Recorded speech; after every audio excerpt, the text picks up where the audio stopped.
sekitar 10-15 menit dan sisanya dipakai untuk menjawab pertanyaan dari anggota dan pimpinan. Saya beri kesempatan kepada Pak Thomas. Terima kasih Pak Ketua.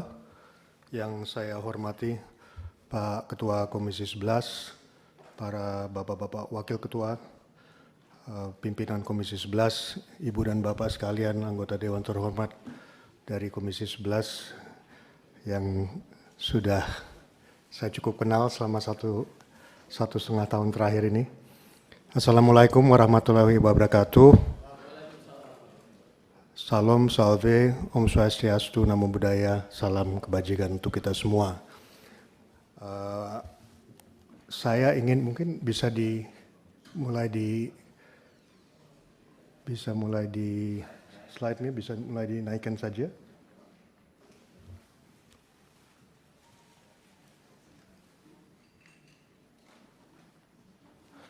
Baik, Pak Ketua, Ibu dan Bapak sekalian, sambil menunggu, sebetulnya paparan saya hari ini intinya ingin menjelaskan bagaimana sinergi kebijakan, yaitu sinergi kebijakan antara fiskal dan moneter, tapi tentunya juga dengan otoritas keuangan lainnya, dapat membantu dalam pertumbuhan ekonomi kita ke depan.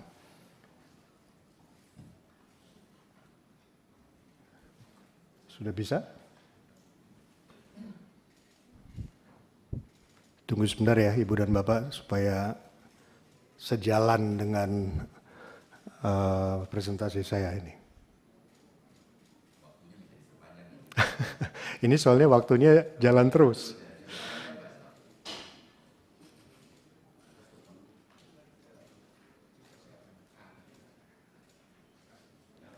Nah, baik.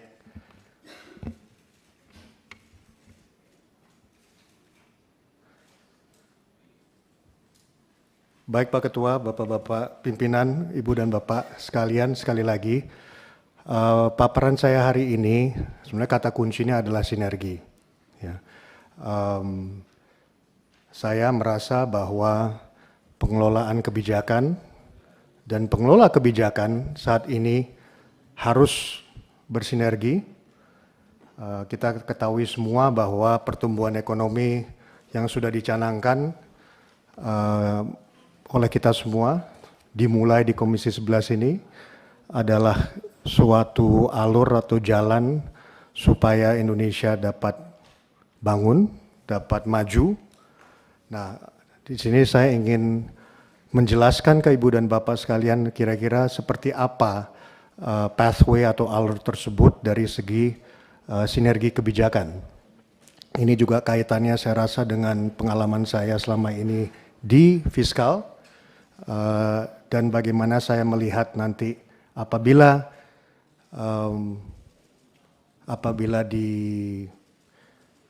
dicetuskan untuk masuk, bagaimana sinergi itu bisa berlanjut. Baik, saya mulai dengan beberapa slide mengenai keadaan dunia saat ini. Saya rasa ini sudah sering kumandangkan di Komisi 11, cuman saya hanya ingin memberikan beberapa slide untuk memberi gambaran kira-kira seperti apa kita saat ini. Tentu risiko global masih tinggi dan volatilitas global masih berlanjut. Volatilitas pasar keuangan tetap tinggi, ini bisa dilihat dari World Trade Uncertainty Index sejak tarif Trump. Volatilitas di pasar keuangan juga tetap tinggi. Menurut IMF, proyeksi IMF, perdagangan global masih terbatas. Namun inflasi secara global ada tren penurunan, ya. Dan ini menurut saya adalah kesempatan, nanti saya akan kaitkan dengan fundamental ekonomi saat ini, tapi bahwa inflasi mengalami tren penurunan adalah sesuatu yang menurut saya memberikan ruang untuk ekonomi Indonesia ke depannya. Kalau kita melihat selama ini ekonomi Indonesia cukup resilient, ya, di kuartal ketiga kita tercatat 5,04%, inflasi kita sangat terkendali di 2,9%, sebenarnya kalau dikeluarkan emas itu di angka sekitar 1,5%, dan aktivitas manufaktur Indonesia tetap ekspansif. Sektor keuangan juga tahan terhadap guncangan, surplus neraca perdagangan kita tetap baik, sudah selama 67 bulan terakhir tetap konsisten surplus, dan yang penting juga cadangan devisa kita mendekati rekor tertinggi. Inflasi kita yang sangat rendah, dan ini kalau kita ambil, kalau emas dikeluarkan, inflasi kita di 1,46%. Ini adalah core inflation, inflasi inti, dan ini memberikan beberapa peluang untuk kita, terutama nanti dari segi sinergi antara fiskal dan moneter. Ibu dan Bapak sekalian, hari ini saya mencetuskan sesuatu konsep tematik, mungkin bisa lanjut ke slide 6. Ada 5 semacam strategi tematik yang saya ingin cetuskan pada hari ini. Yang pertama adalah governance, yaitu governance kebijakan yang kuat dan kredibel. Yang kedua adalah efektivitas kebijakan. Yang ketiga adalah resiliensi sistem keuangan. Keempat adalah akselerasi sinergi fiskal, moneter, dan sektor keuangan. Dan yang terakhir adalah keberlanjutan transformasi keuangan. G-nya itu, governance, mungkin bisa diartikan sebagai suatu fondasi.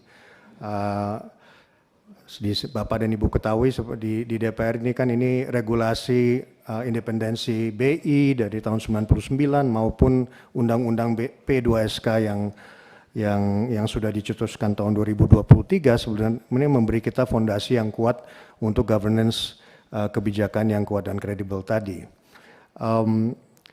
Kelima tema ini saya akan jelaskan lebih detail nanti. Cuman intinya adalah saya merasa bahwa 5 hal ini bisa membangun atau mendukung pertumbuhan ekonomi yang berkelanjutan tadi secara adaptif dan agile. Agile itu lincah lah mungkin istilahnya. Saya namakan strategi ini strategi gerak. Di sini juga tapi saya ingin menekankan bahwa tema-tema tersebut di dalam ruang lingkup di mana independensi Bank Sentral tetap dipertahankan, di mana BI tetap independen menjalankan kebijakannya, tetap prudent dan terukur dalam koridor mandatnya. Artinya sinergi dengan stakeholder lain, sinergi dengan fiskal, sinergi dengan OJK dan lembaga keuangan lainnya itu tidak mengurangi independensi Bank Indonesia. Lanjut. Slide-slide berikutnya hanya ada 3 slide saya ingin mungkin menjelaskan kedepannya seperti apa kita ya, sebelum saya detailing mengenai tema-tema yang tadi saya udah utarakan tadi. Pertama, saya rasa kita semua sepakat dan setuju bahwa Indonesia ada potensi untuk menjadi negara maju di 2045. Nah, apa yang harus dilakukan ke situ? Disinilah saya rasa dasar dari pandangan saya mengenai segala hal yang nanti akan saya jelaskan lebih detail. Bapak dan Ibu sekalian, pertumbuhan yang tinggi harus inklusif dan harus berkelanjutan. Caranya adalah dengan mesin pertumbuhan bergerak semua bersama, dalam hal ini fiskal moneter, sektor keuangan dan iklim investasi bergerak secara bersama-sama dan akhirnya membantu semua sektor lain, yaitu sektor yang bernilai tambah, yang mempunyai multiplier yang tinggi, pun juga sektor yang resilient dan padat karya untuk tumbuh selaras, dan dengan itu pertumbuhan yang berkelanjutan dan inklusif bisa tercapai. Lanjut. Di sini saya ingin menjelaskan sedikit mengenai sinergi kebijakan fiskal moneter dan sektor keuangan maupun strategi mewujudkan negara maju secara jangka menengah dan panjang. Ada 3 hal yang saya anggap penting untuk mewujudkan negara maju itu, yaitu pertumbuhan ekonomi tentunya, tapi juga harus ditopang oleh pemerataan oleh pembangunan tersebut dan stabilitas nasional. Kalau kita melihat di level sinergi kebijakan, pertumbuhan ekonomi akan tercipta apabila likuiditas diciptakan untuk aktivitas ekonomi. Pun demikian adalah perlunya pendorongan untuk tingkat suku bunga yang lebih kompetitif dan dorongan supaya lembaga keuangan mendukung ekspansi dunia usaha dan UMKM. Pemerataan di sini adalah kunci dari peran utama atau optimalisasi APBN, dan mungkin bisa turun sedikit. Stabilitas nasional di sini yang saya maksud adalah sinergi antara Bank Indonesia dan pemerintah, yaitu pengendalian inflasi untuk menjaga daya beli masyarakat melalui stabilisasi harga pangan dan melalui penguatan koordinasi pemerintah pusat dan daerah. Lanjut. Sekali lagi saya tekankan bahwa sinergisitas tersebut tidak mengurangi independensi masing-masing lembaga. Ini kritikal, ini sesuatu yang menurut saya penting dilanjutkan dan sudah istilahnya fondasinya sudah ada dengan undang-undang dan perundang-perundangan yang sudah berlaku. Di sini saya catat bahwa BI sebagai otoritas moneter mempunyai beberapa tugas, yaitu pengelolaan sistem pembayaran, otoritas makroprudensial, lender of the last resort, dan di Undang-Undang P2SK terakhir adalah mendukung pertumbuhan ekonomi berkelanjutan. Otoritas fiskal di sini tentunya Kemenq adalah pengelola keuangan negara, memberikan kebijakan umum sektor keuangan dan dukungan modal dan pinjaman seperti di LPS dan sebagainya. Sinergi fiskal moneter, Ibu dan Bapak sekalian, saya rasa diperlukan, dan di sini ada istilah burden sharing, ya. Saya mungkin mau membedakan sinergi fiskal moneter dengan apa yang sudah dilakukan sebelum-sebelumnya, yaitu burden sharing di masa pandemi. Saat ini hal yang saya ingin cetuskan adalah sinergi fiskal moneter khususnya untuk di level likuiditas dan suku bunga. Di sini saya rasa hal tersebut bukan sedikit, cuman fundamentally berbeda dengan apa yang dilakukan secara pandemi. Saat ini kita sedang menuju ke pertumbuhan yang lebih tinggi, dan disitulah, selamat siang Pak Adan, disitulah pentingnya suatu sinergi fiskal moneter yang sedikit berbeda dari zaman-zaman pandemi dulu. Saya akan kaitkan ini dengan detailing nanti, di presentasi nanti. Tapi intinya yang saya ingin sampaikan di sini adalah bahwa fiskal dan moneter saat ini bisa saling bersinergi dari likuiditas maupun suku bunga tadi. Ya, saya akan lebih mendalami itu nanti. Tapi itu poin yang mungkin saya paling penting dari yang ingin saya sampaikan sore hari ini. Baik, lanjut. Saya akan mulai dengan gain-nya dari gerak tadi, yaitu governance, kebijakan yang kuat dan kredibel. Ini Bapak dan Ibu sekalian lebih paham dari saya, cuman saya hanya ingin menekankan dasar pemikiran bahwa menurut saya sudah regulasi maupun undang-undang sudah sangat menopang lembaga-lembaga untuk melakukan kinerjanya secara independen, dalam hal ini Bank Sentral ke depannya. Kalau kita melihat pasal 8, ya, pasal 8 di mandat Undang-Undang P2SK, di situ ada kebijakan moneter,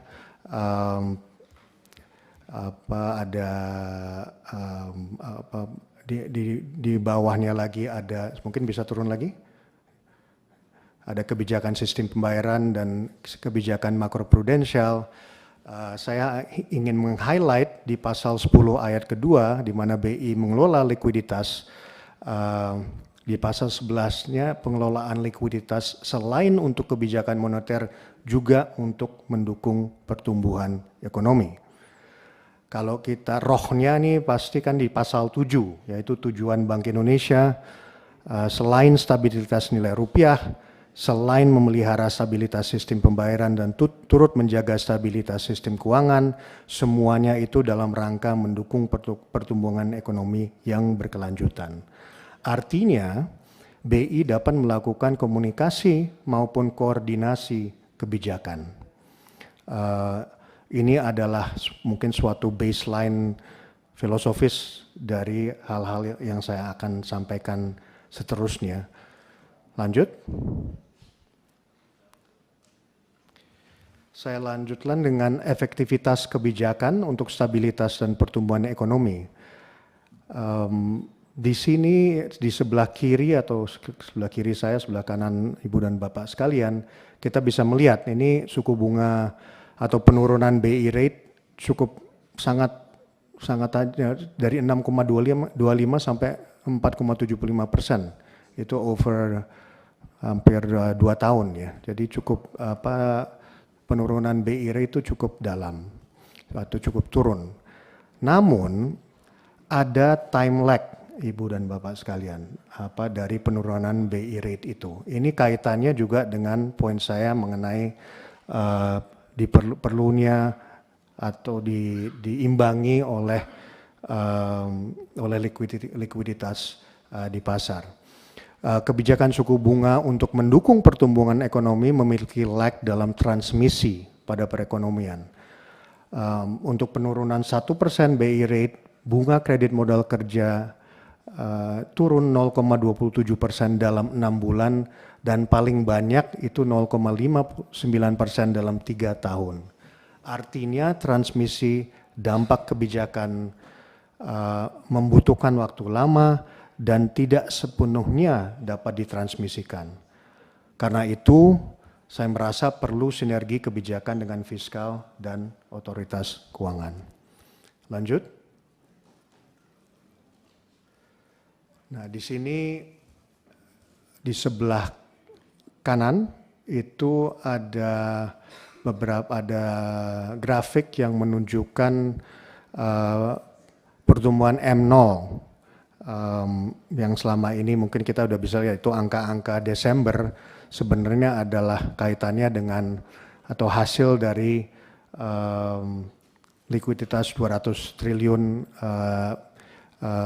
yang dicetuskan dari Kemenq waktu itu. Di M0-nya di bulan Desember mencatat 11,4%, di mana ada kenaikan giro bank di 24,5% dan kenaikan kredit di 9,7%.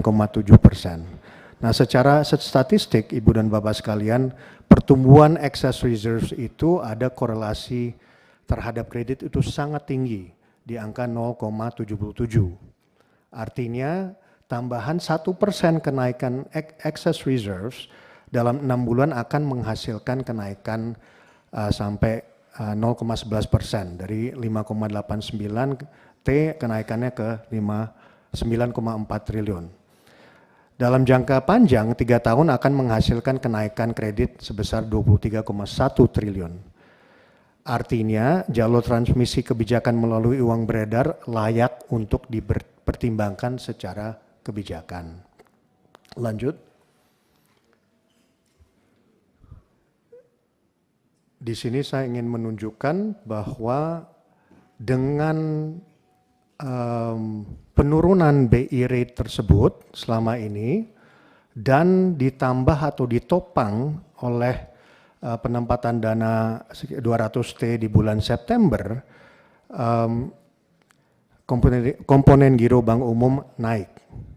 Artinya likuiditas maupun suku bunga itu kalau secara bersama-sama kita manage atau kita handle yang baik, ini akan menopang pertumbuhan ekonomi.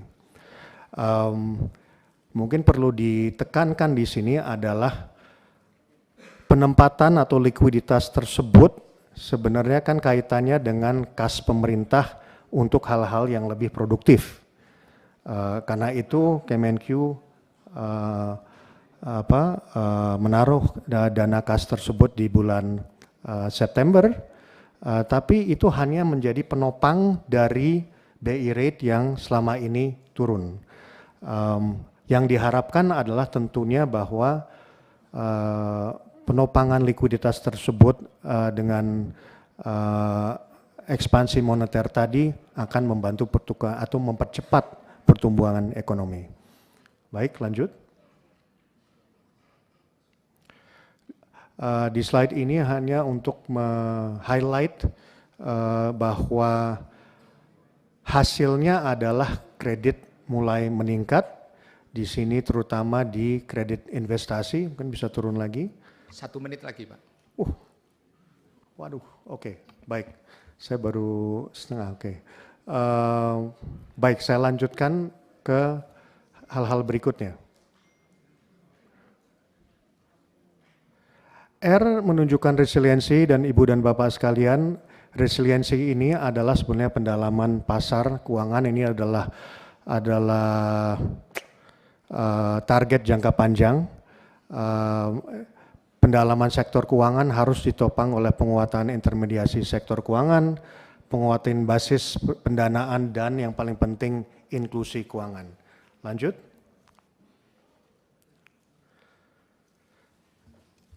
Di sini saya ingin menyampaikan bahwa mungkin perlu kita pertimbangkan semacam konsep financial security, Bapak dan Ibu sekalian. Kita ada istilah ketahanan pangan, ada istilah ketahanan energi, tetapi alangkah baiknya kalau kita secara bersama memikirkan ketahanan sektor keuangan, dalam hal ini financial security. Saya merasa bahwa ini cukup diperlukan kalau kita mau bukan hanya tumbuh secara lebih cepat, cuman tumbuhnya berkelanjutan. Baik, lanjut. Ini saya sedikit ngambil waktu ya, izin Pak Ketua, ini soalnya masih di A. Silakan Pak.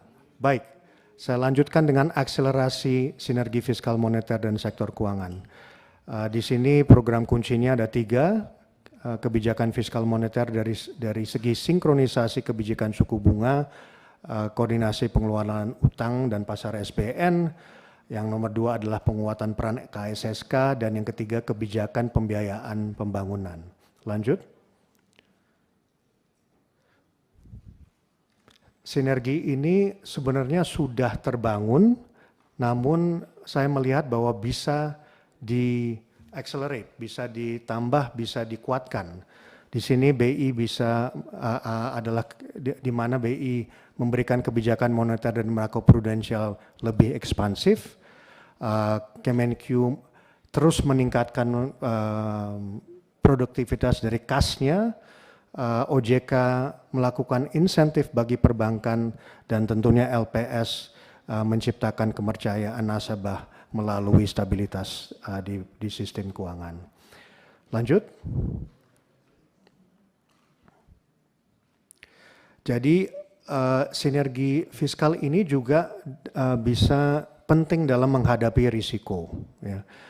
Di sini KSSK sudah, kalau kita melihat kilas ke belakang kan di masa-masa COVID, di situ ada konsep burden sharing yang sangat membantu kita, dan di mana Kemenq juga melakukan ekspansi fiskalnya.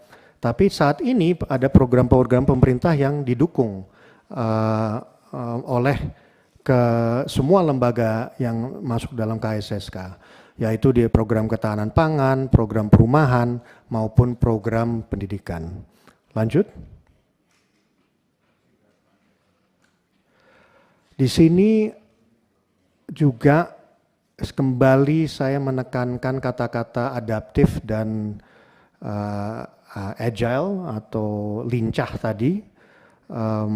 Kalau kita melihat tiga fungsi dasar Bank Indonesia di level moneter, yaitu pendalaman pasar falas dan instrumen falas, Kemenq dapat menopang hal ini melalui kebijakan-kebijakan seperti DHE atau penerbitan instrumen surat utang berharga lain supaya rupiah kita tambah baik. Dengan sinergi itu kebijakan moneter untuk pertumbuhan ekonomi juga akan lebih terbuka. Pun demikian di sistem pembayaran maupun makroprudensial. Lanjut.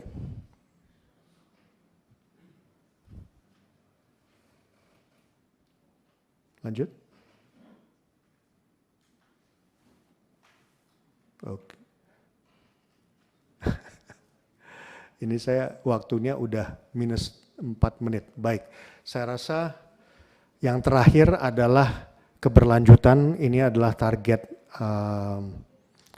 besarnya, di mana program kuncinya ada 3, yaitu implementasi Undang-Undang P2SK, transformasi digital keuangan, dan inklusi. Saya ingin sampaikan yang terakhir adalah inklusi. Yang paling penting adalah, mungkin lanjut. Inklusi dalam hal ini menurut saya kedepannya adalah bagaimana peran UMKM dapat terus ditingkatkan dan masyarakat luas maupun UMKM ini dapat diberi dukungan dari usaha-usaha baik itu dari pemerintah maupun otoritas keuangan lainnya. Itu bisa kita lakukan dari dukungan pemerintah melalui KUR, melalui insentif likuiditas makroprudensial di Bank Sentral maupun relaksasi mikroprudensial di OJK. Baik, saya rasa itu yang saya ingin sampaikan, Pak Ketua. Maaf saya 5 menit lebih dari jadwal. Saya kembalikan ke Pak Ketua. Silakan. Terima kasih kepada Bapak Thomas Jiwandono, calon Deputi Gubernur Bank Indonesia, telah menyampaikan paparan visi misinya tadi. Memang waktu yang kita alokasikan itu ada spare-nya, Pak. Apalagi tadi Bapak membutuh waktu untuk persiapan. Saya beri kesempatan kepada seluruh anggota, tapi sudah kita sepakati di awal bahwa satu fraksi satu. Jadi saya beri kesempatan sekarang ke PDI Perjuangan yang pertama. Pak Mustafa. Saya silakan Pak Mustafa.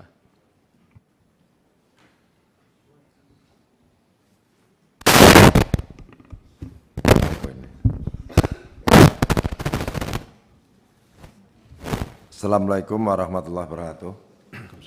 Terima kasih pimpinan, kawan-kawan di Komisi 11, utamanya Pak Thomas A.M. Jiwandono yang saya hormati. Kalau melihat untuk judul paparannya ini luar biasa ini, adaptif, agile, dan mengelola kebijakan.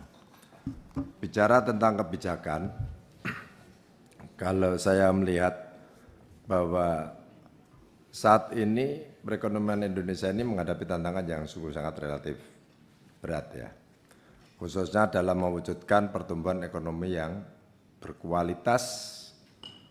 Dan pengertian untuk pertumbuhan ekonomi yang berkualitas ini adalah laju pertumbuhan ekonomi yang tinggi sekaligus diikuti dengan perbaikan daya beli. Faktanya daya beli masyarakat untuk pemerataan hasil pertumbuhan ekonomi yang berdasarkan data pertumbuhan ekonomi ini selama tahun 2023-2025 ini kan sekitar 5,05. Selain tidak terlalu tinggi oleh pertumbuhan komponen konsumsi rumah tangga juga terbukti selama 3 tahun terakhir ini pertumbuhan konsumen rumah tangga berada di bawah pertumbuhan ekonomi nasional. Yang menjadi pertanyaan saya, Pak Thomas, bahwa karena ini bicara soal kebijakan apa yang mendorong pertumbuhan ekonomi, namun kalau kita lihat hasil pertumbuhan ekonomi yang diperoleh selama ini belum efektif kebijakan. Ini kira-kira yang akan datang ini kebijakan yang akan diambil oleh Pak Thomas. Saya yakin nanti kalau terpilih ini kan harus betul-betul melakukan sesuatu yang paling efektif. Ini kebijakan apa nanti yang akan dilakukan. Yang kedua, saya melihat bahwa tugas dan kewajiban Bank Indonesia ini tidak hanya menyangkut soal kebijakan moneter, tetapi juga menjalankan peran sebagai pengatur dan menciptakan sistem pembayaran yang efisien tentunya. Bagi masyarakat saat ini di dunia berkembang dengan sistem alat pembayaran yang beragam, yang diciptakan oleh swasta. Menariknya adalah meskipun pengembangan sistem pembayaran tersebut tidak memiliki otoritas atau kewenangan untuk menciptakan alat sistem pembayaran. Namun masyarakat percaya dan menggunakan alat sistem pembayaran ini seperti contoh misalkan kripto, aset digital dan lain-lain. Nah, bagaimana melihat fenomena ini? Untuk respon apa yang hendak akan disikapi oleh Bank Indonesia. Jadi 2 hal inilah Pak yang ingin saya sampaikan dan saya tanyakan. Mudah-mudahan nanti akan mendapat jawaban secara jelas, lugas, sehingga kelak kemudian hari apa yang akan dilakukan oleh Pak Thomas ini benar-benar memberi nilai manfaat kepada publik dan masyarakat pada khususnya. Terima kasih, 2 hal pokok itu pimpinan, terima kasih. Kurang lebihnya mohon maaf. Saya akhiri jurusan. Assalamualaikum warahmatullahi wabarakatuh. Waalaikumsalam warahmatullahi wabarakatuh. Terima kasih Pak Mustafa dari PDI Perjuangan. Saya beri kesempatan kepada Golkar, Pak Muhyiddin M. Said. Terima kasih Ketua, Pimpinan, rekan-rekan sekalian yang saya hormati, teristimewa Pak Thomas yang saya hormati. Assalamualaikum warahmatullahi wabarakatuh. Saya hanya ada 2 pertanyaan Pak Thomas. Pertama, setelah saya baca riwayat hidup Bapak ini sangat luar biasa dan memang lagi mumpuni. Cuma ada sedikit yang masih belum saya sesuai dengan undang-undang. Bapak masih anggota bendahara Partai Gerindra. Apakah Bapak sudah mengundurkan diri? Atau nanti bagaimana? Itu satu Pak.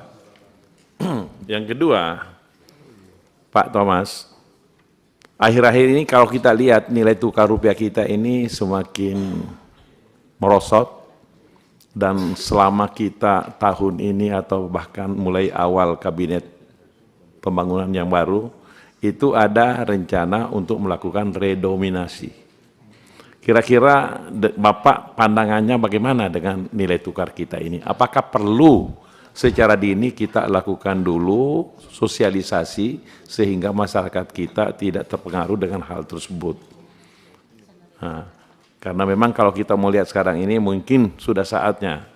Redominasi kita pernah lakukan itu tahun 65, 45 tahun Indonesia, 25 tahun, 15 tahun Indonesia merdeka. Sekarang setelah itu belum pernah kita lakukan. Sejak saat itu sekarang tahun 2025 kurang lebih 60 tahun. Kira-kira apakah masih wajar atau bagaimana?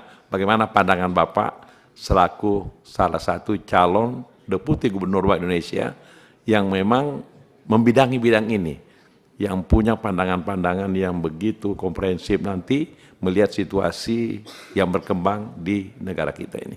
Saya kira itu 2 pertanyaan saya Pak. Terima kasih. Assalamualaikum warahmatullahi wabarakatuh.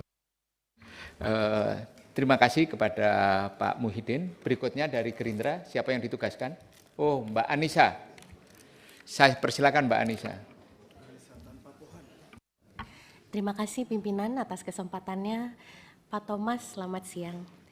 Pak Thomas yang saya hormati, rekam jejak Bapak sebagai Wakil Menteri Keuangan sesungguhnya merupakan aset institusional yang sangat berharga menurut saya. Karena Bapak membawa pemahaman yang utuh dan mendalam mengenai sisi fiskal dalam pengelolaan ekonomi, terutama dalam dinamika ekonomi yang kompleks pada saat ini. Saya secara personal memandang bahwa pengalaman ini menempatkan Bapak pada posisi strategis untuk menjembatani celah yang selama ini mungkin ada antara kebijakan fiskal dan moneter di Indonesia. Dalam slide 22, Bapak menyatakan pentingnya pemberian likuiditas makroprudensial yang lebih terarah kepada sektor-sektor produktif dan UMKM. Di tengah tantangan global yang dinamis, pendekatan ini menurut saya patut diapresiasi, Pak, karena mencerminkan keberpihakan kebijakan Bank Indonesia terhadap ekonomi real dan pelaku usaha yang menjadi tulang punggung bagi perekonomian Indonesia, tentunya dalam menciptakan lapangan pekerjaan dan juga memberikan kontribusi PDB yang besar, sekitar 60%. Itu menurut saya sebuah gagasan yang luar biasa, Pak. Namun kami benar-benar berharap bahwa komitmen ini tidak hanya berhenti pada pernyataan kebijakan, tetapi juga diwujudkan dalam desain instrumen makroprudensial yang semakin terukur, tepat sasaran, dan konsisten, sehingga likuiditas yang disediakan dapat mengalir secara nyata kepada UMKM produktif di berbagai daerah, terkhusus daerah-daerah yang selama ini akses pembiayaannya masih terbatas seperti di Indonesia Timur dan sebagainya. Karena sebelumnya Bapak menekankan satu keyword yang menurut saya sangat baik, sinergi, maka besar harapan kami bahwa ada sinergi dan harmoni antara kebijakan fiskal dan moneter yang saling menguatkan. Sehingga stabilitas makro terjaga namun stimulus pertumbuhan tetap berjalan efektif, Pak. Dengan tetap menjunjung tinggi prinsip independensi Bank Indonesia sebagai otoritas moneter yang mandiri. Sekiranya segitu saja pimpinan, mohon maaf bila ada salah kata. Assalamualaikum warahmatullahi wabarakatuh. Waalaikumsalam warahmatullahi wabarakatuh. Nasdem saya persilakan. Pak Charles, Pak Haji Charles. Haji Charles Mekiansah. Terima kasih pimpinan Komisi 11 yang saya hormati, rekan-rekan Komisi 11. Bapak Thomas Djiwandono yang saya hormati sebagai calon deputi Gubernur Bank Indonesia. Kami dari fraksi Nasdem membaca materi Anda tadi, kami melihat materi yang lengkap sebagai fungsi dan peran untuk deputi Gubernur Bank Indonesia yang berikutnya. Pak Thomas, 3 hari ini kebetulan saya melakukan kunjungan ke Dapil Pak Thomas. Dapil saya ini Jember dan Lumajang, dan di dapil saya itu ada sekitar 600.000 pelaku UMKM. Seperti yang Anda sampaikan di halaman 22 tulisan Anda ini, peran UMKM bagi ekonomi, kita melihat gembar-gembor terhadap UMKM ini sangat kuat Pak Thomas. Tapi yang kita lihat perkembangan UMKM di tahun 2025 lalu, kita melihat sebagai sebuah gambaran yang tidak terlalu baik. Bahkan pada triwulan ketiga dan keempat, kita melihat kredit UMKM terus menurun dan bahkan tumbuh negatif di triwulan ketiga dan keempat. Ada banyak harapan orang terhadap UMKM, tetapi kredit untuk mereka terus turun. Ketidakpercayaan terhadap mereka, kemudian proses yang juga mereka tidak mampu untuk kemudian bankable dan sebagainya. Saya ingin tahu apa yang akan dilakukan Bapak Thomas Djiwandono jika nanti terpilih menjadi Deputi Gubernur Bank Indonesia, kebijakan yang akan Anda lakukan yang tetap mempertimbangkan kehati-hatian dalam pola kerja Anda, dalam kerja Bank Indonesia makroprudensialnya itu. Saya pikir ini penting sekali ditunggu oleh masyarakat karena UMKM di Indonesia hari ini punya banyak harapan, tapi sekali lagi tantangan mereka untuk masuk ke kredit itu tetap sangat besar dan perlu banyak tangan-tangan, dan kami berharap kalau Pak Thomas Djiwandono nanti terpilih, nanti itu bisa menjadi salah satu hal yang paling utama. Terima kasih pimpinan. Billahi taufiq wal hidayah. Wassalamualaikum warahmatullahi wabarakatuh. Waalaikumsalam warahmatullahi wabarakatuh. Berikutnya PKB, Ibu Ana Muawana. Terima kasih. Assalamualaikum warahmatullahi wabarakatuh dan selamat sore Ketua, Wakil Ketua, Bapak Ibu anggota Komisi 11 yang saya hormati Bapak Thomas M. Jiwandono. Ya. Saya ingin sedikit tentang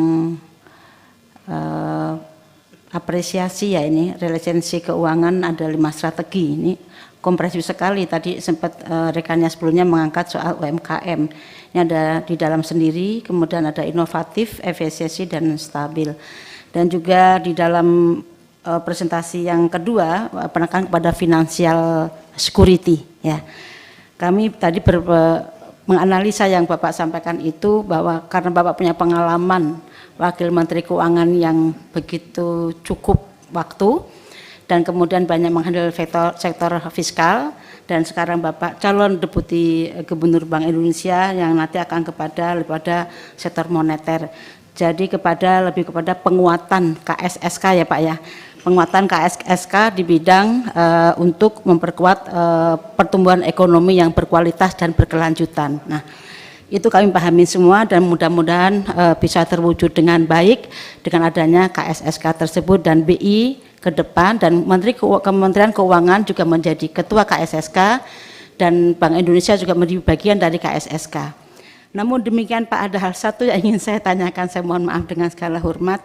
Bapak biasa mengambil di sektor fiskal dengan misal budaya kerja yang berbeda, kemudian nanti di Bank Indonesia misal terpilih ya juga dengan budaya yang berbeda lagi.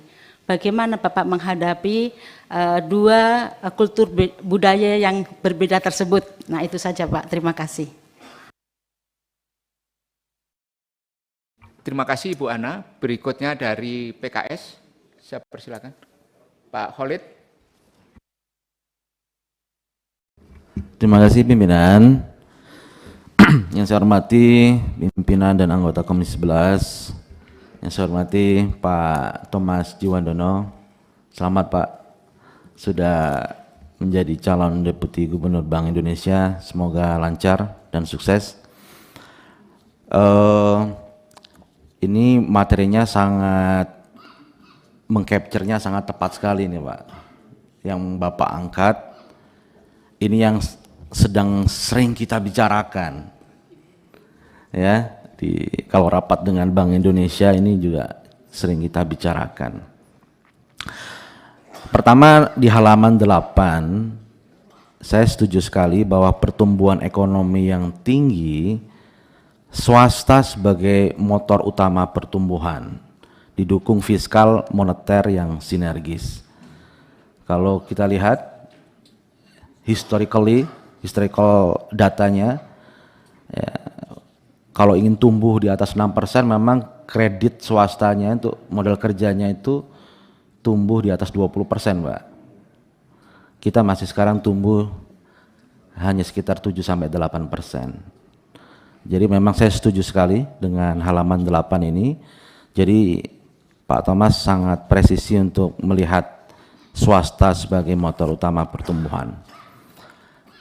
Tapi di sisi yang lain ini juga menjadi masalah utamanya. Ketika Bank Sentral menurunkan, tadi Bapak sudah sampaikan, menurunkan suku bunga, tidak diikuti dengan penurunan suku bunga kredit. Ada lag di situ. Ada lag, transmisi moneternya mengalami lag di situ, sehingga tidak efektif kebijakan instrumen suku bunganya.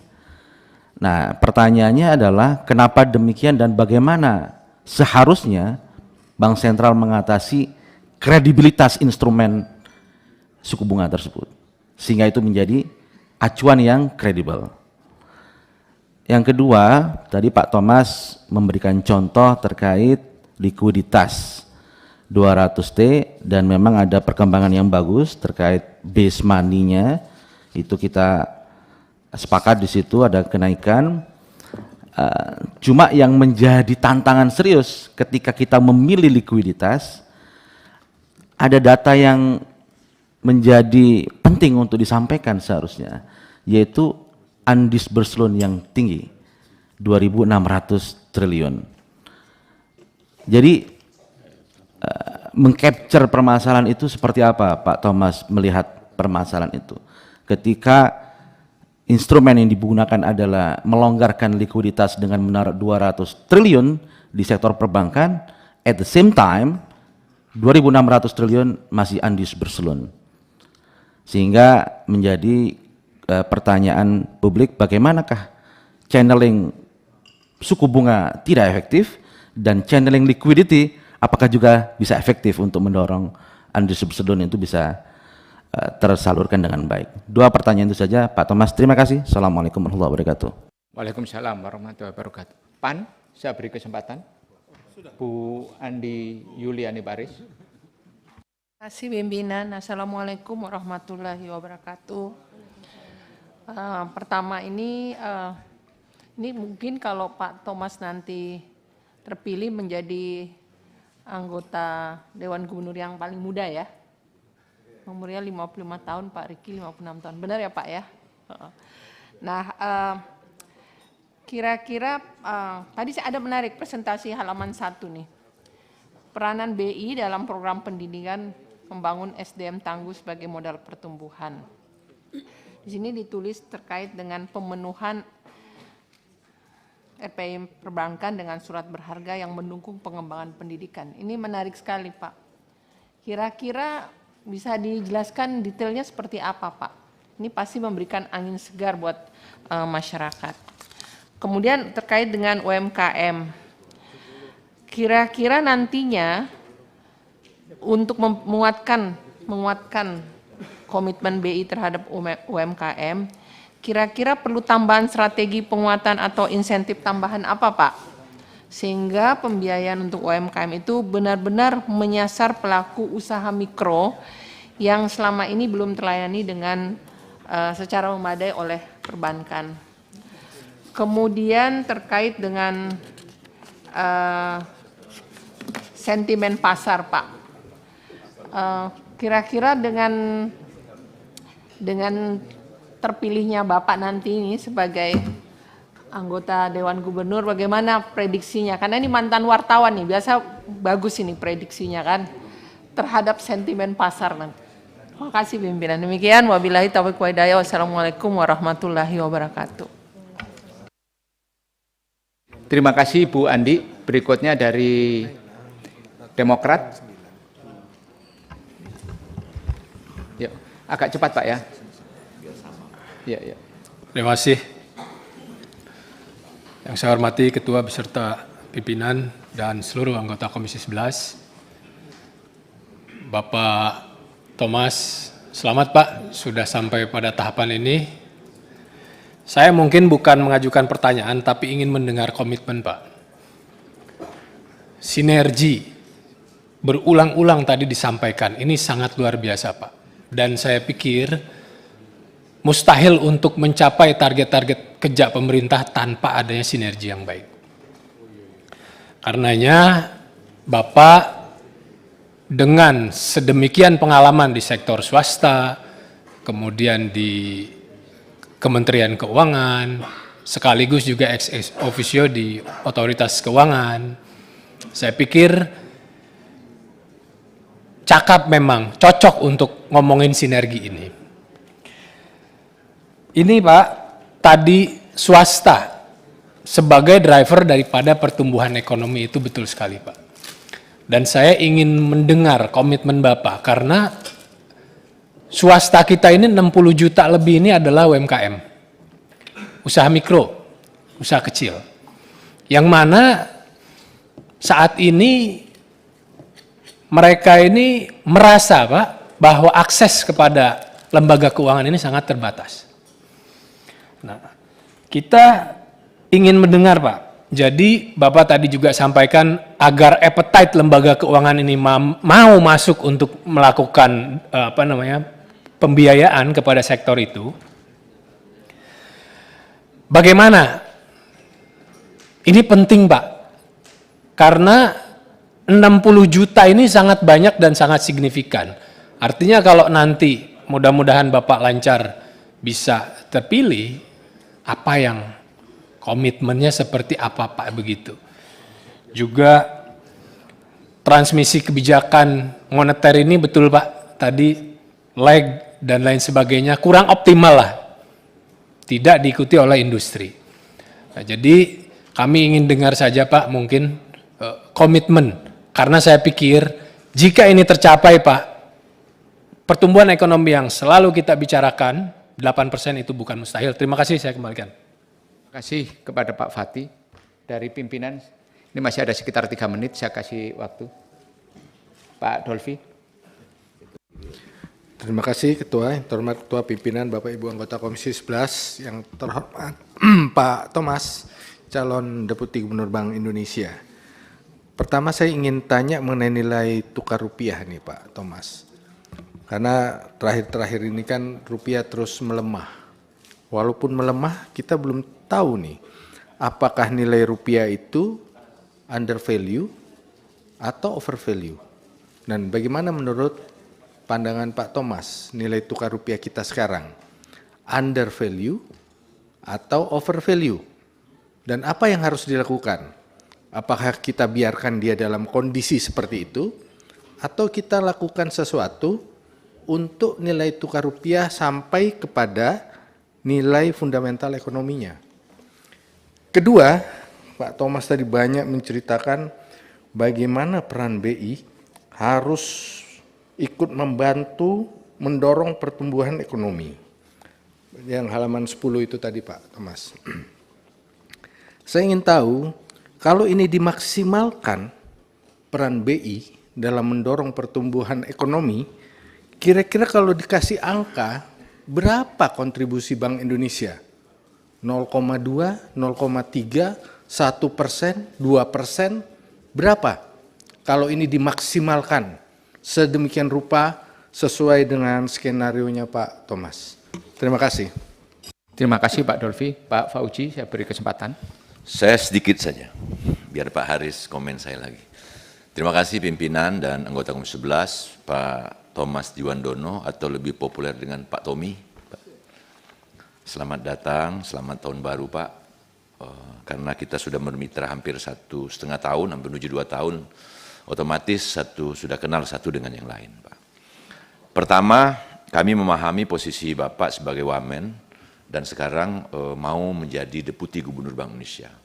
Secara fiskal Bapak sudah belajar banyak, termasuk dengan Pak Menteri Pak Purbaya, terus di moneter mungkin barang baru Bapak di moneter. Nah oleh sebab itu, ke depan harapan kami Pak, tentang sinergisitas KSSK itu menjadi pilar yang paling penting Pak. BI nggak ngeluh, OJK nggak ngeluh, LPS nggak ngeluh, Menteri Keuangan nggak ngeluh. Kalau sinergisitas ini dilakukan Pak, insya Allah banyak hal yang dilakukan, otomatis untuk di awal tahun. Itu yang pertama Pak. Yang kedua, tadi di materi yang Pak Thomas sampaikan ke kita, pertama, fokus sektor manufaktur dan agrikultur Pak. Karena dua baseline ini Pak, dalam pertumbuhan ekonomi, penyumbang PDB tertinggi. Dan penyumbang rate pertumbuhan ekonomi tertinggi. Kalau manufaktur dan agrikultur, sekarang kan agrikultur sudah digalakkan oleh Pak Presiden dengan swasembada padi dan seterusnya, ketahanan pangan, MBG dan rantai pasok dan seterusnya. Ini akan mendukung Pak, supaya pertumbuhan ekonomi kita rentang waktu hampir 20 tahun terakhir, kita nggak pernah di angka 6, angka 7, bahkan angka 8. Nah ini target juga Pak Prabowo. Ini harapan kami supaya fokus pada sektor manufaktur dan agrikultur. Yang kedua tadi UMKM Kak banyak cerita Pak. Dana penempatan Pak Purbaya 200 sampai 76 triliun, itu kan sebagian besar masuknya ke SRBI atau ke SBN lagi, tapi paling banyak ke SRBI.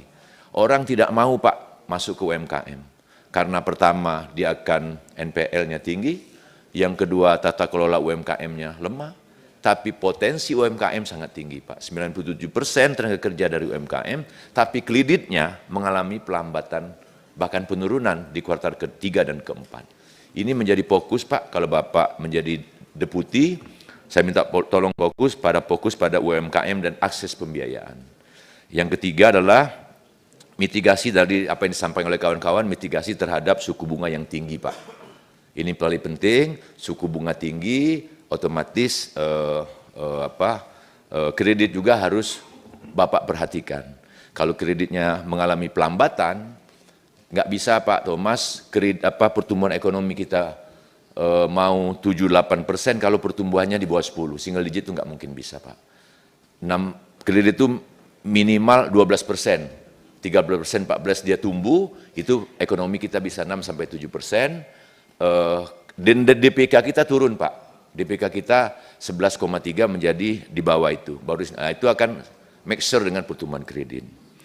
Dan paparan Bapak yang terakhir juga tadi tentang sistem data ketenagakerjaan, saya berharap Pak Thomas membuat big data Pak, big data nanti, sehingga tahu dan bisa menganalisis tentang berapa sih tenaga kerja yang ada di Indonesia, berapa yang tiap tahun bisa bekerja, berapa yang tiap tahun PHK dan seterusnya nanti. Saya berharap sebagai calon deputi dan doa kami semua, karena anggota ini banyak yang hadir, biasanya Bapak insya Allah terpilih sebagai deputi calon gubernur Indonesia.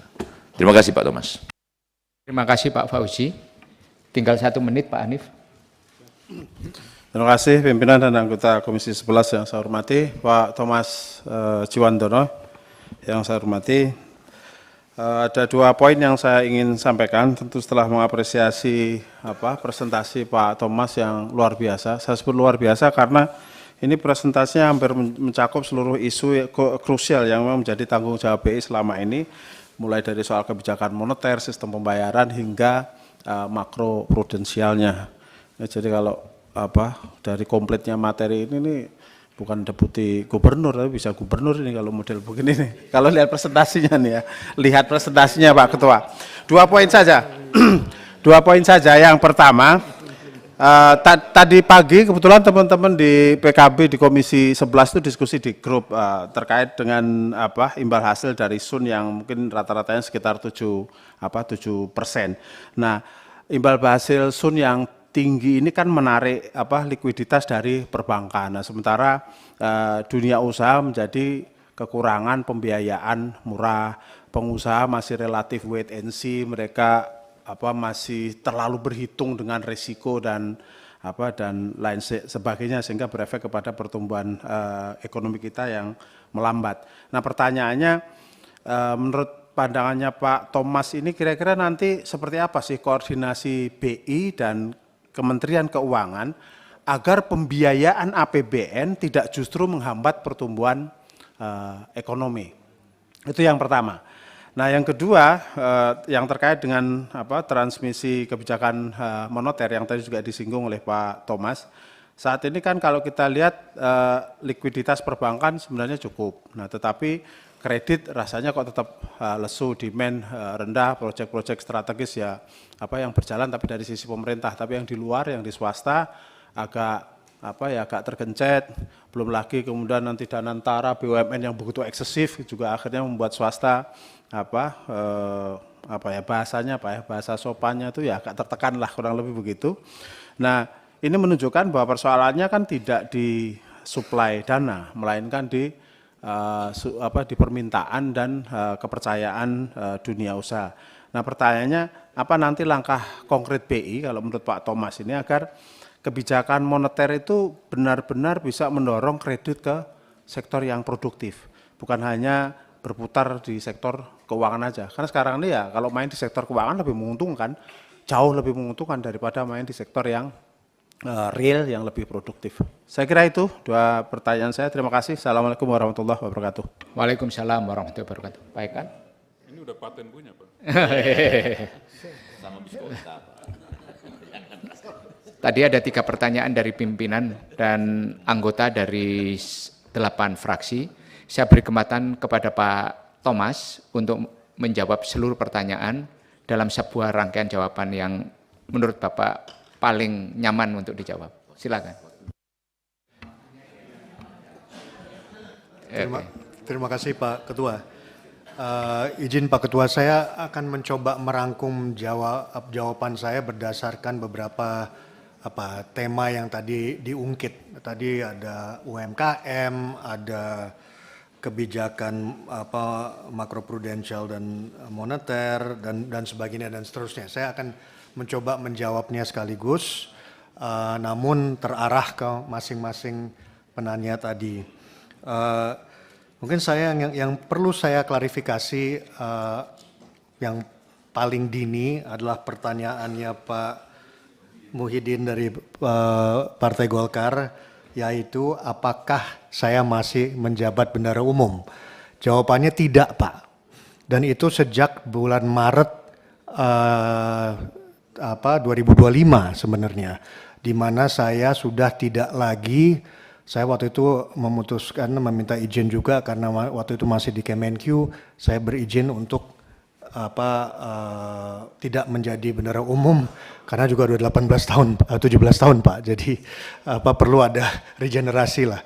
Nah, menambah itu Pak, itu saya juga bukan anggota Gerindra per 31 Desember tahun ini, dan ini adalah komitmen saya terhadap independensi Bank Indonesia, tapi yang kedua adalah rasa profesionalisme saya. Ya, jadi itu yang menurut saya perlu saya garis bawahi. Terima kasih Pak Muhyiddin memberi saya kesempatan, karena saya tahu itu berita-berita di luar itu sangat simpang siur. Thomas, apakah bisa dilampirkan Pak mengenai surat bahwa Bapak sudah mundur dan boleh, sebagainya? Pak, boleh Pak, saya bawa. Supaya media juga tahu Pak bahwa Bapak sudah itu. Oke, Ya. bisa ditunjukkan gini Pak. Itu. Ke atas ini Pak, supaya dikait. Ini penting Pak, supaya klarifikasi ini datang langsung dari Bapak dengan dokumen yang resmi. Resmi Pak, resmi dari surat pengunduran diri saya dan dari DPP Gerindra.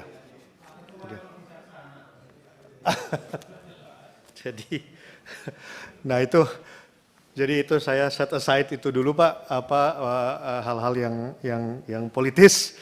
Saya coba menjawab hal-hal yang substansif dari pertanyaan-pertanyaan tadi. Mungkin saya mencoba menjawab UMKM dulu, Bapak dan Ibu sekalian, karena itu udah ada beberapa dari tentunya dari partai saya sendiri, Bu Anissa, dari Gerindra, dari Nasdem Pak Charles, ya dari siapa lagi saya catat di sini, mohon izin atau Bu Andi, tentu Bu Andi, dan ini kaitannya sama pendidikan, Bu Andi, pendidikan, pertanyaan mengenai pendidikan dan sebagainya. Dan mungkin ini juga saya coba merangkum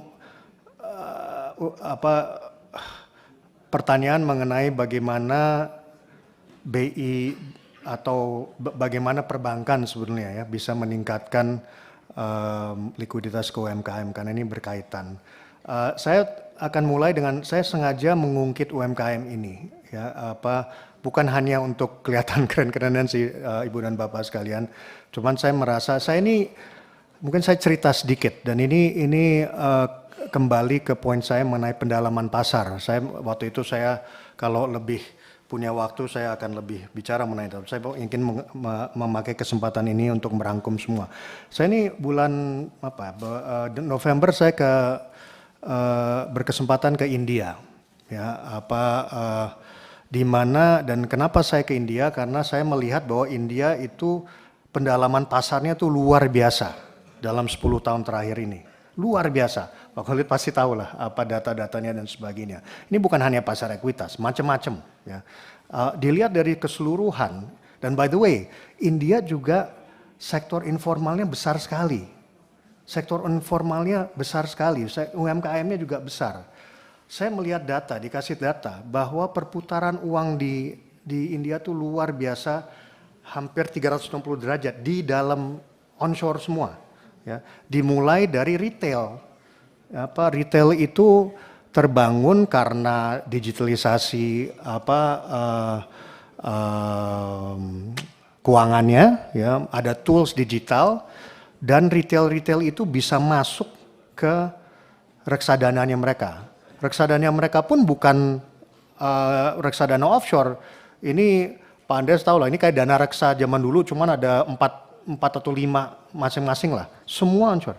Alhasil 3 miliar US dollar itu masuk ke pasar tadi, ya, apakah itu equity, bonds, property dan sebagainya. melalui reksadana tadi. Tapi dia tentunya juga berputar balik lagi ke perbankan, ke UMKM-nya tersebut. Nah, poinnya apa? Poinnya bahwa selain dari pertumbuhan ekonomi dan inklusivitas dari pertumbuhan ekonomi tersebut, pendalaman pasar ini menjadi begitu penting untuk jangka menengah maupun panjangnya. Saya melihat itu pertama kali saya masuk Kemenkyu. Waktu itu pertama kali saya masuk Kemenkyu, konsep yang namanya undang-undang P2SK aja saya harus dalamin waktu itu. Tapi saya melihat itu suatu tool yang luar biasa yang sudah dicanangkan di lembaga ini, ya kan? Nah, tool itu bisa meningkat atau operasionalisasi dari tool itu adalah kunci dari bagaimana kita membangun ekosistem keuangan yang 360 derajat tadi, ya kan? UMKM kita tahu UMKM perbankan kita selalu melihatnya sebagai korporasi, ya, risiko dianggap risiko korporasi. Jadi risiko UMKM itu semacam itu kayak alergi gitu loh. Nah, ini bukan salahnya perbankan juga karena standar mereka ya seperti itu. Nah, apa yang kita harus lakukan? Kita harus mencoba mencari bukan alternatif yang tidak memikirkan risiko, cuman mungkin alur pathway atau apa yang baru. Saya nggak tahu, mungkin kapan-kapan ada bank UMKM, saya nggak tahu. Ya cuman poinnya adalah kalau dilihat dari apa yang ada, perbankan salah satu macetnya likuiditas ke UMKM karena perbankan melihat risikonya berbeda. Standarnya tuh standar korporasi. Nah, kalau standar korporasinya kalau penilaiannya udah seperti itu, gimana mau di-connect? Tapi saya melihat sekali lagi dengan pendalaman pasar melalui operasionalisasi Undang-Undang P2SK itu adalah langkah yang paling bisa dilakukan oleh pemangku kebijakan saat ini. Toolsnya sudah ada, tinggal bagaimana sinergi tadi antara BI, Kemenkyu, OJK, dan tentunya LPS di KSSK, bagaimana kita membangun suatu ekosistem yang bisa menjawab realitas atau permintaan dari UMKM. Kalau selama perjalanan saya di Kemenkyu selama 1,5 tahun, bukan hanya di Kemenkyu, cuman di level KSSK, pemangku kebijakan sadar itu. Namun ini perlu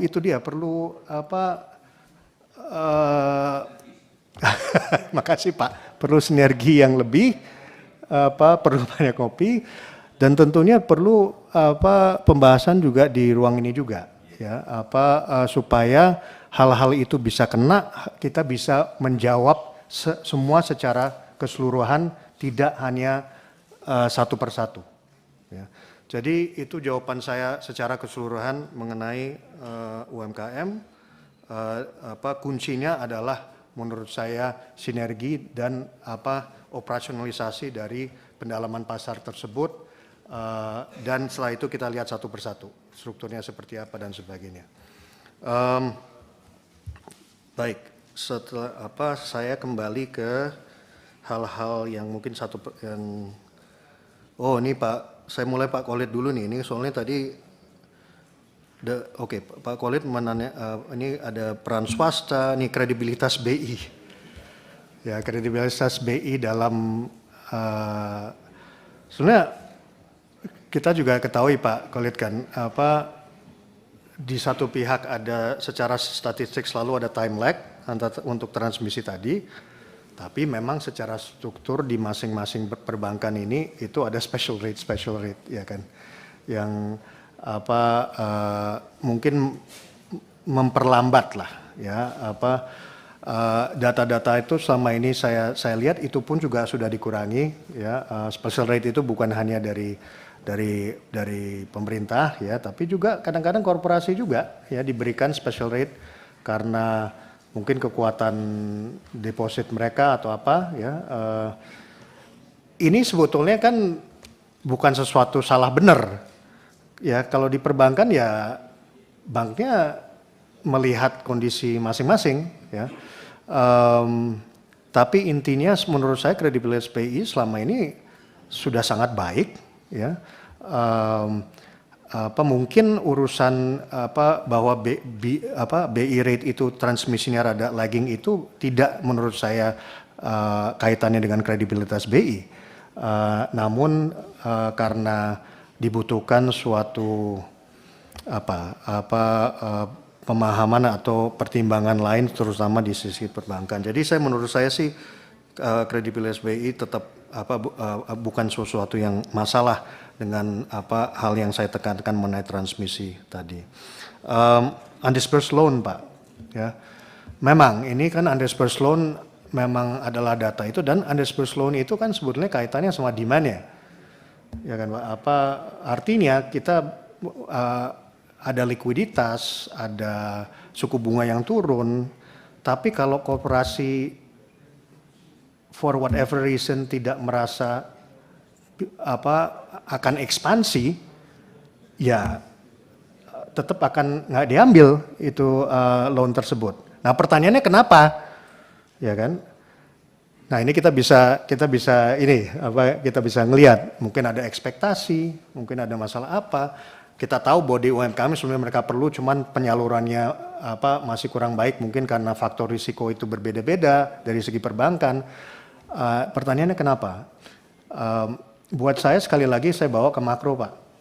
Kalau kita berhasil tumbuh, ya, kalau kita secara kebijakan tahun ini aja kita canangkan di ruang ini di 5,4% GDP, itu kan kita udah keluar dari baseline kita di 5,1, 5,2 selama berapa tahun ini. Kita tahu bahwa 5,4 itu didasari oleh fiskal spending yang tepat dan tepat waktu, ya kan, sebagai katalis lah gitu ya. Kalau itu berhasil dan range-nya kan waktu itu kita 5,2 sampai 5,8 ya Pak Khalid ya. Itu kalau berhasil kan menurut saya akan ekspektasi di dunia usaha akan berubah ya. Dan saya masih melihat bahwa secara umum fundamental kita jelas, fundamental ekonomi masih kuat, tapi fundamental ekonomi itu yang translate ke real ekonomi juga sebenarnya masih kuat, cuman mungkin ekspektasi itu Pak yang menghasilkan undisbursed loan tersebut. Nah kalau kita berhasil sebagai pemangku kebijakan untuk menjawab dengan memperlihatkan bahwa target-target itu tercapai, saya rasa undisbursed loan itu akan bergerak. Ya, nah saya kembali ke ini hal-hal yang khusus dulu. Saya coba ke Bu tadi sebentar, Bu Andi. UMKM saya kayaknya sudah jawab mengenai pendidikan,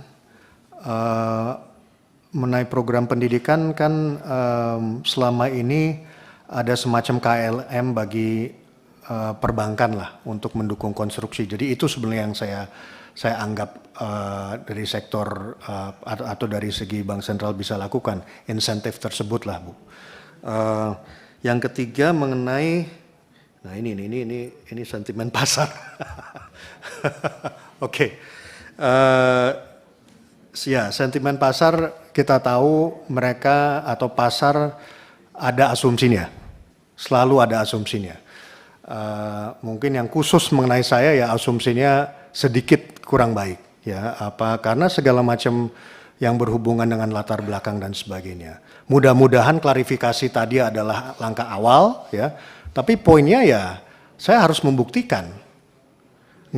Saya nggak ada cara lain selain membuktikan kerja saya. Saya nggak bisa hanya ngomong, ya kan? Nah, sebenarnya kalau saya lihat sebenarnya terus terang Bapak dan Ibu sekalian itu sama aja waktu saya masuk Kemenq sebenarnya. Meskipun di sini nggak ada undang-undang independensi, itu saya mengerti ya. Tapi sebenarnya prinsipnya sama. Dan waktu itu saya datang, saya masuk, ya sudah saya kerja, ya kan. Jadi saya memang latar belakang saya beraneka ragam, saya akan jelasin sedikit nanti. Itu menurut saya aset saya, ya saya banyak berkecimpung di swasta, ya. Jadi saya ngerti betul yang namanya pasar lah. Dan sentimen pasar itu ya harus dibuktikan melalui fakta. Jadi pembuktian saya akan saya lakukan melalui fakta. Saya akan kerja sekuat tenaga seperti yang saya lakukan di Kemenq. Baik, oke, sebentar. Bu Andi, Pak Bu Anissa tadi UMKM saya udah jawab ya, Pak Charles juga mudah-mudahan UMKM saya jawab. Bu Ana, budaya kerja. Maaf Pak, itu yang terakhir tadi Pak. Saya coba mutar selama tematik sama Bu Ana, budaya kerja. Sekali lagi ini kaitannya dengan latar belakang saya tadi. Kalau lihat CV saya tuh, saya mulai tahun 95 di Hong Kong, ya kan, multinasional. Saya akhirnya gimana loncat ke perusahaan keluarga. Ada juga urusan politiknya segala macam. Buat saya sih budaya kerja yang berbeda sesuatu justru yang saya pahami itu sesuatu yang tidak perlu menjadi tantangan sebetulnya. Tommy kurang 3 menit lagi ya. Baik Pak. Ya. Itu sesuatu yang justru saya anggap sebagai suatu diversifikasi atau apa ya.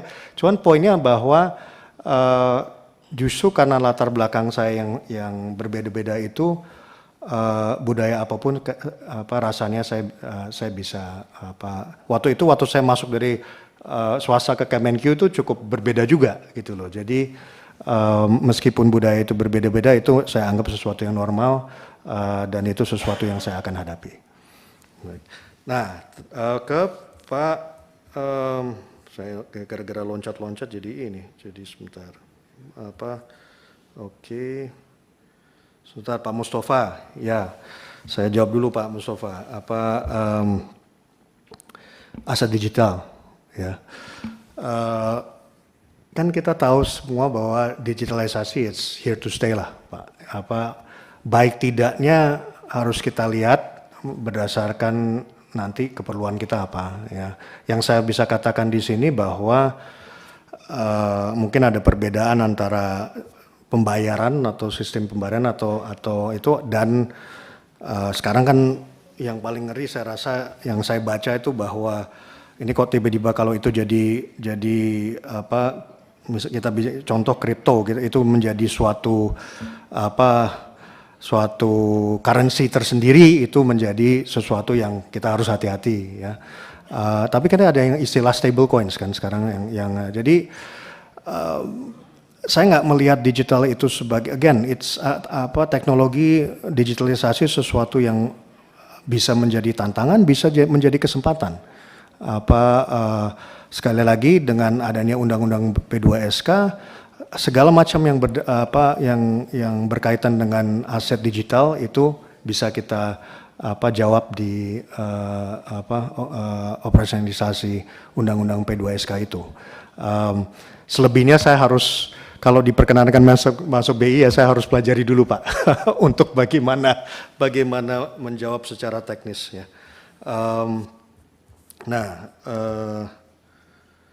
Baik, sekarang saya ke pimpinan Pak ya, ke Pak Dovi. Pak Dovi meminta saya memberikan suatu angka mengenai angka ini kira-kira BI perannya seperti apa. Saya saat ini merasa bahwa memberikan angka apapun ya nggak tepat Pak, ya nggak tepat. Yang saya bisa katakan di sini adalah bahwa prinsip dasarnya, at least mungkin kalau bisa dikuantifikasi atau jangan dikuantifikasi lah bahasanya, dikualifikasi ke timeline tahun ini. Peran apa yang bisa dilakukan oleh BI. Sekali lagi saya kembali ke transmisi tadi, ya kan, bahwa BI selama ini dengan BI rate-nya sudah turun, itu memberikan suatu kesempatan di mana fiskal bisa memainkan peranan lebih untuk menopangnya. Nah, bagaimana kita mengkuantifikasi itu sebagai peran BI versus peran fiskal adalah sesuatu yang memang perlu saya pikirkan lebih tajam, ya. Saya perlu waktu untuk mengkuantifikasi itu. Tetapi yang saya bisa katakan di sini, saya tidak akan menyampaikan itu kalau nggak melihat bahwa ada kesempatan yang real ini, di mana sinergi itu bisa terjadi. Kalau BI rate tidak turun, mungkin beda paparan saya tadi, ya kan? Artinya kita kan harus mengambil kesempatan yang ada dari segi ekonomi kita sedang baik dan fundamental maupun dari segi macam-macamnya tadi. Jadi beri saya waktu Pak Dolfi, kalau diperkenankan kapan-kapan saya bisa mudah-mudahan bisa menjawab Pak Tommy, waktunya tolong diperhatikan. Oke. Kalau gitu saya sebentar Pak Hanif ya. Imbal hasil ini penting Pak. Imbal hasil mengenai pembiayaan APBN ya, SBN, apakah menghambat ekonomi? Maaf Pak Anit, saya nggak melihatnya seperti itu ya. Selama ini menurut saya pembiayaan APBN itu meskipun sebenarnya yieldnya tambah baik ya, itu tidak menghambat aktor-aktor ekonomi lainnya dalam kepentingan ekonomi mereka, ya, bahwa itu menjadi suatu pilihan investasi, ya mungkin itu it's one thing, ya. Tapi sekali lagi saya kembali ke poin saya mengenai jangka panjang. Kalau kita tidak ada pendalaman pasar yang real, ya, dengan produk-produk yang berbeda-beda, dalam hal ini let's say SBN Pak ya, kan sekarang yang saya tahu benar bahwa kita sedang memikirkan SBN falas untuk onshore, ya. Ini untuk apa? Untuk money market dan segala macam. Ini kan produk-produk yang sebenarnya baik untuk perbankan nanti, ya. Jadi menurut saya sih pembiayaan APBN itu tidak berisiko terhadap pertumbuhan ekonomi tadi. Pak Muhyiddin, pimpinan Pak Faus. Ya, cukup ya? Cukup Pak. Cukup. Baik. Nanti tertulis kalau sudah jadi aja. Baik. Terima kasih kepada Saudara Tommy Jiwandono sebagai salah satu calon Deputi Gubernur Bank Indonesia atas semua jawaban, atas Thomas Jiwandono. Oke, Pak Thomas Jiwandono.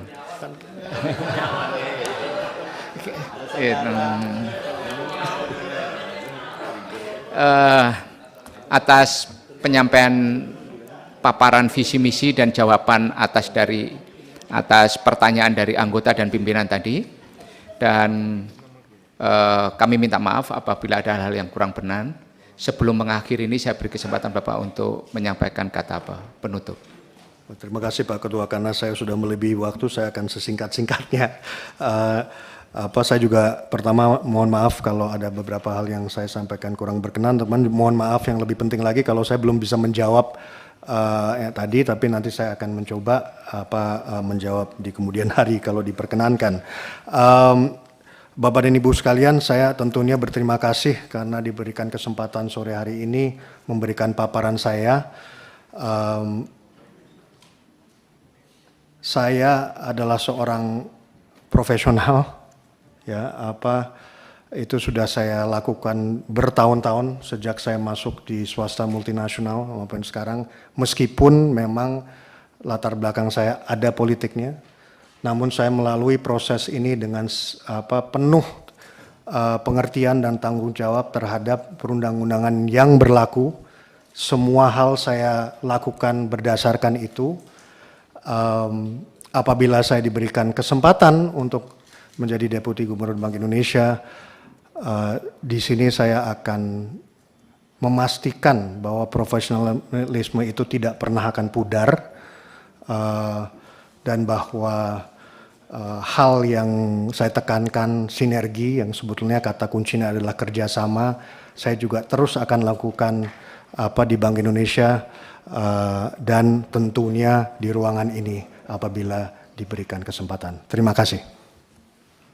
Terima kasih Pak Thomas Jiwandono atas closing statement-nya yang memberikan komitmen profesionalisme yang kuat terhadap Bapak seandainya nanti terpilih sebagai Deputi Gubernur Bank Indonesia. Sekali lagi ucapkan terima kasih, saya beri kesempatan Bapak untuk meninggalkan ruangan. Terima kasih Pak. Kita berikan aplaus.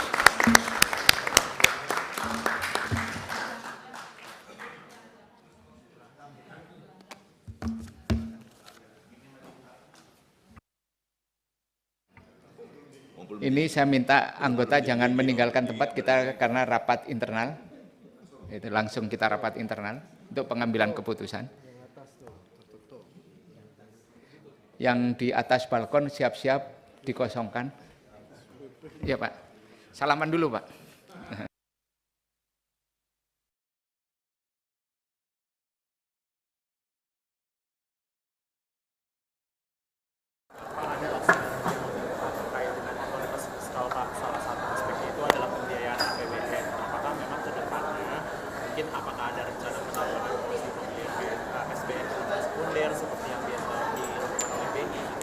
Itu adalah sesuatu yang terus berlangsung, ya, itu apakah ada dan tidaknya, saya rasa itu berdasarkan.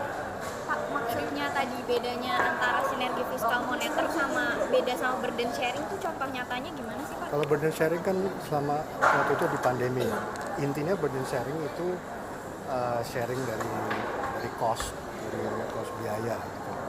Kalau yang sekarang saya katakan tadi adalah sinergi untuk pertumbuhan ekonomi. Ini beda, konteksnya juga beda. Yang satu, waktu itu saya nggak menyatakan bahwa sebelumnya salah. Yang sebelumnya itu sangat diperlukan karena masa COVID tadi.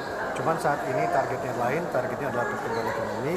Makanya antara likuiditas dan penurunan suku likuiditas dari Kemenq waktu itu menopang BI rate yang terus. Jadi burden sharing nggak bakal dilanjutin? Kenapa? Burden sharing nggak bakal dilanjutin? Burden sharing kan sudah suatu konsep yang masa lalu. Jadi dilanjutin Pak? Pak Thomas tadi 31 Desember tahun ini kayaknya tahun ini itu 2025 ya? 2025 Maret saya sudah tidak menjadi bendahara umum. Sebelumnya saya bendahara umum Gerindra 17 tahun. Di bulan Maret tahun lalu saya tidak menjadi bendahara umum lagi. Nah, tanggal 31 Desember saya keluar dari keanggotaan Gerindra.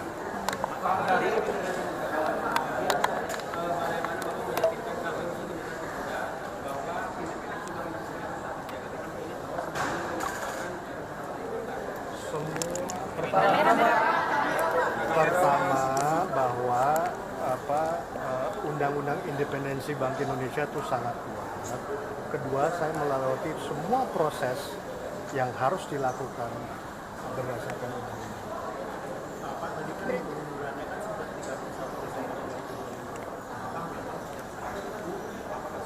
Saya sudah mengundurkan diri sebagai anggota. Oke, terima kasih. Sampai kita ketemu. Optimis ya Pak? Optimis ya? Oke, optimis. Nyari ini ya, kamu yang nyari judul ya? Itu paling perempuan. Oke. Agak disuruh minggir sedikit loh. Oke. Selamat sore. Assalamualaikum warahmatullahi wabarakatuh. Teman-teman jurnalis yang saya hormati, baru saja Komisi 11 DPR RI mengadakan rapat internal diawali dengan rapat pimpinan, yaitu pimpinan Komisi 11 bersama pimpinan Poksi-Poksi dari 8 Poksi lengkap hadir dan pimpinan juga lengkap hadir. Telah dilakukan kemudian kesepakatan melalui proses musyawarah mufakat dan kemudian dimasukkan dalam rapat internal di Komisi 11 bahwa diputuskan yang menjadi Deputi Gubernur Bank Indonesia pengganti Bapak Yuda Agung yang mengundurkan diri adalah Bapak Thomas A.M. Jiwandono. Dan hari ini kita sepakati diputuskan bersama menjadi keputusan Komisi 11 di rapat internal dan nanti akan dibawa ke paripurna DPR RI untuk disahkan dalam rapat paripurna besok. Itu yang bisa saya sampaikan. Tadi berapa lama mengambil keputusan tersebut? Lebih dari setengah jam kita ambil keputusan. Pertimbangannya apa kira-kira? Pertimbangannya bahwa Bapak Thomas adalah figur yang bisa diterima oleh semua partai politik. Dan figur Bapak Thomas tadi juga menjelaskan dengan sangat bagus soal bagaimana perlunya membangun sinergi antara kebijakan moneter dan kebijakan fiskal sehingga memberikan penguatan terhadap pertumbuhan ekonomi itu seperti apa. Dan bagaimana membangun agile, katanya, kelincahan dalam proses pengambilan keputusan. Dan menurut saya memang itu isu yang sedang kuat saat ini, bagaimana membangun sinergi yang saling menguatkan antara monetary policy dan fiscal policy. Anggapan pro kontra ini gimana Pak? Ini kan karena memang katanya Pak Thomas ini keluarga dari Prabowo, apakah itu mempengaruhi atau seperti apa? Menurut saya itu masing-masing orang mempunyai persepsi. Tapi perlu saya sampaikan bahwa Bank Indonesia itu bekerja berdasarkan undang-undang. Di dalam undang-undang itu ada kolektif kolegial. Ada gubernur sebagai gubernur Bank Indonesia dalam sebuah dewan gubernur Bank Indonesia, kemudian ada deputi gubernur senior dan ada deputi gubernur. Jadi tidak bisa dikatakan kemudian masing-masing itu berdiri sendiri-sendiri. Ada kolektif kolegial. Bahwa fakta Pak Thomas keponakan itu ya, tapi dia tadi sangat profesional menjelaskan tentang bagaimana kebijakan-kebijakan itu diambil dalam sebuah proses, sehingga kalau menurut saya isu itu bisa dikesampingkan bahwa ada profesionalisme. Bahkan di closing statement beliau menyampaikan tentang profesionalisme itu menjadi salah satu hal yang kuat yang ingin beliau jaga. Dan menurut saya itu menjadi sebuah closing statement yang menguatkan posisi profesionalisme seorang Thomas Jiwandono. Paripurnanya kapan Pak? Besok atau? Diagendakan besok jam 10. Pak, seluruh fraksi menerima semua secara musyawarah mufakat. Ada catatan? Tidak ada catatan sama sekali, bahkan banyak catatan-catatan yang masuk justru adalah catatan yang sangat positif. Misalnya apa? Ya tadi, mengenai komitmen untuk memperkuat profesionalisme, independensi BI, dan sebagainya. Ya Pak, kalau di masyarakat kan beredar bahwa Pak Thomas ini belum ada rekam jejak di moneter begitu ya Pak. Apakah ini mungkin jadi ada kekhawatiran Komisi 11 untuk ke depannya? Jabatan Deputi Gubernur Bank Indonesia itu adalah jabatan kolektif kolegial di dalam sebuah forum Dewan Gubernur. Jadi menurut saya pengalaman di monetary policy itu bisa diperkuat ketika Pak Thomas itu mempunyai pengalaman di fiscal policy. Jadi saling melengkapi. Dan itu kan bisa berjalan dalam proses lagi. Oke, begitu ya. Terakhir Pak, apa yang perlu difokuskan BI setelah terpilihnya deputi baru? Ya silakan rapat, kemudian fokuskan bagaimana program-program BI itu bisa tercapai, rupiahnya menguat dan sebagainya. Dan alhamdulillah hari ini rupiah menguat ke 16.700 pada saat kita memutuskan Pak Thomas terpilih sebagai deputi. Jadi gara-gara Pak Thomas ya Pak? Ya. Alhamdulillah. Yang bilang kalian ya. Ya. Oke. Oke. Sudah kan semuanya? Siap ya.